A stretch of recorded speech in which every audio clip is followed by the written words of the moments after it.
Hey there, welcome back to Reddit Dating, the best channel for Reddit cheating stories. Be sure to like, subscribe, and hit the bell notification for more stories like these.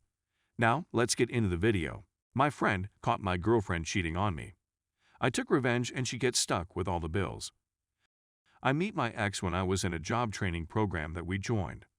After completing our courses in the program, we moved into a studio apartment and were looking for work. After about 6 months of struggling to find a job, I managed to get a job at a factory. I was also delivering Chinese food for a local restaurant. She couldn't find a job, so I ended up paying and doing everything for her because she also had a medical problem. A year and a half later, I go to my job, and I get a promotion in a different position. I'm working 12-hour shifts in the factory, but it's now a lot more money and I'm doing better in that means. That's when we get married, and then we end up moving to a bigger place on the other side of town. I ended up quitting the Chinese food job, but my oldest sister, we can call her OS, owned a flooring company and needed my and my best friend's help. We can call him BF. So, I need a normal routine after getting paid from the factory to get my check cashed, get the groceries, to pay what bills needed to be paid, and then drive back to the house and then wait for my friend to call me so we can hang out for a little bit before I went to sleep and did it all again. Sometimes BF would stay at my house when we had to go to work, and he would leave stuff there once in a while and have to come back for it. That comes into play in a minute. One morning, another friend of mine calls me after I run all my errands and tells me BF is going to meet up with me at his house. He's got something important to say to me. We can call him AF. So, I drive over to his house, and I'm waiting for BF to show up. AF says he says something really important to tell me and won't tell me what it is. BF finally shows up and tells me to come outside and get in the van. I asked him what is it he has to tell me, but he won't tell me until I get in the van. So, I get in and I hear the door lock, so I look over, and casually with my finger, he never even noticed, I flip the lock back open. BF turns around and says, I went to your house last night to get my phone charger and saw a shadow run across the blinds in your living towards your bedroom. Me? What? BF? I'm not kidding, dude. I saw a dude in your house. He was in his boxers, standing in your bedroom. X answered the door on her knees when I came over, and I saw this dude's clothes on the floor next to the couch. My mind just filled with rage. I grabbed the door handle and opened it up. He couldn't believe that the door wasn't locked. I jumped out, jumped in my car, I rolled down my window and said, "You might want to follow me." I drove straight home and found her sleeping. She had her sleep apnea machine on, so I pulled the hose off and woke her up.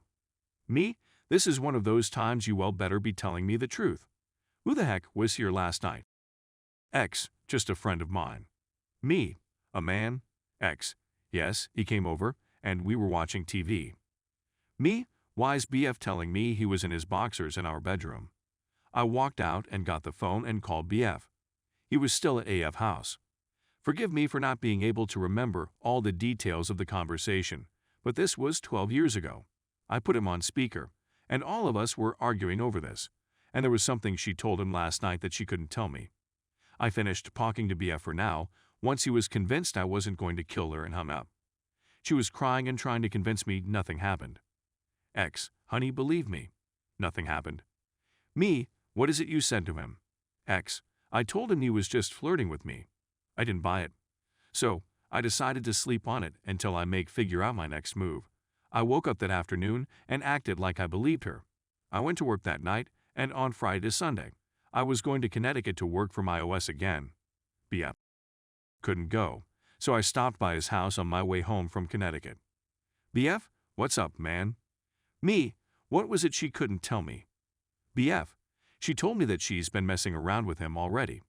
I could feel my heart tear apart, then the anger kicked in again. Me, okay, we're going to get her saying that on tape.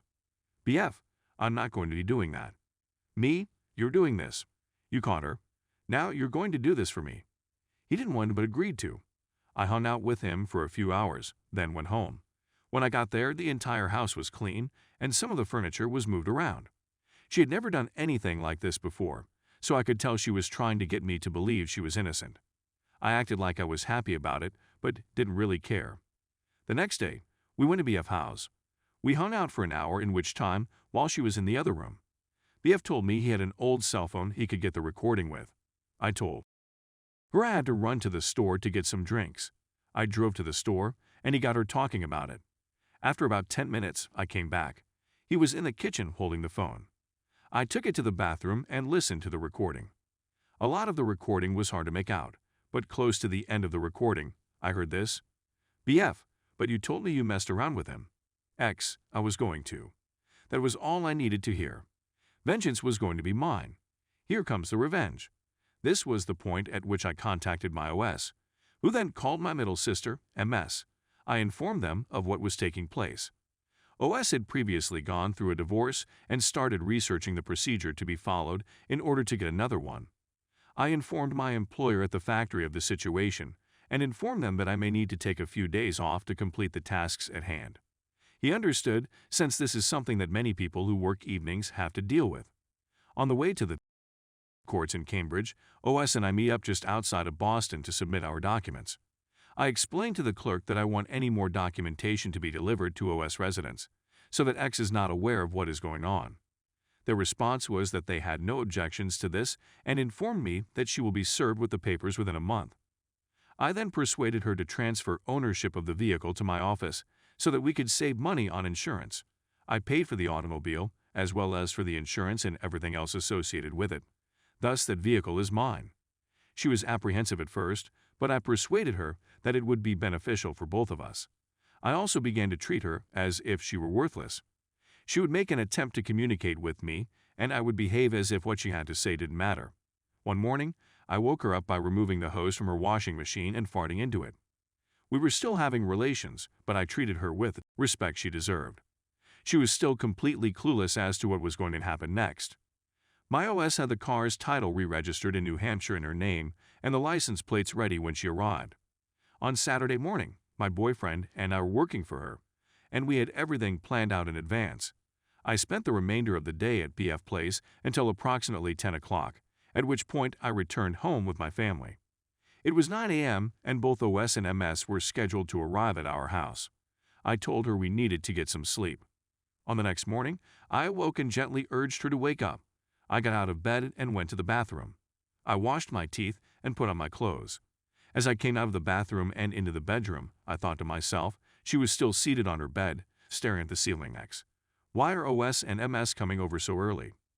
Me? Oh, they're coming to help me. At that time, I started pulling all my clothes out of the closet and putting them in bins and suitcases. X, what are you doing? Me? What does it look like? I'm leaving you. X, what? Why? Me? Here's why. I reach in my jacket pocket and pull out the old cell phone and play back the recording for her. She hears the conversation and is shocked. X, what was that? Me? You know very well what that was. You made me a promise, and you broke it. Now it's over. I already filed for divorce, and they're coming to serve you today. X, my mom told me you might do something like that. Me? Maybe next time you'll listen to her. X, what about all the lovemaking we had all this time? Me, what about it? X, you used me. Me, oh, just like you did me for the last 4 years. She gets up and grabs the house phone and calls her mother. She starts crying into the phone, talking to her. Meanwhile, I pull out my cell phone and start calling the landlord to let him know that I paid 3 months of our 6-month lease, and he can go after her for the rest. Then I call the electric company and tell them to shut off the power at the address tomorrow. The cable, gas, and auto insurance were all in her name. Once the car was re-registered in New Hampshire, my sister put it on her insurance and I paid her. I then grabbed the phone from her and explained to her mom that I was done with the little cheater. About that time, I went back to the bedroom and found her wedding band and engagement ring on the dresser. Me, you're not keeping your engagement ring. X, why should I? You're leaving me. Me, good, I can get a few bucks from them at the pawn shop. About that time, OS and MS arrive with a local police officer. The officer watches as we pack up all my stuff into OS truck, and I switch the plates for my car. We pack both vehicles up while OS and MS get their say in the matter. After we get everything, I wanted to take and OS takes pictures of the apartment and her to show evidence that I didn't hit her or get violent and wreck the house. She was that kind of person who would cry wolf for attention. OS, okay X, we have all the photos of you and the apartment we need, so you can't claim he beat you up. Me, and your license plates are in the kitchen, and you can keep the bed because I'm going to get another one. X, What am I going to do with it? MS.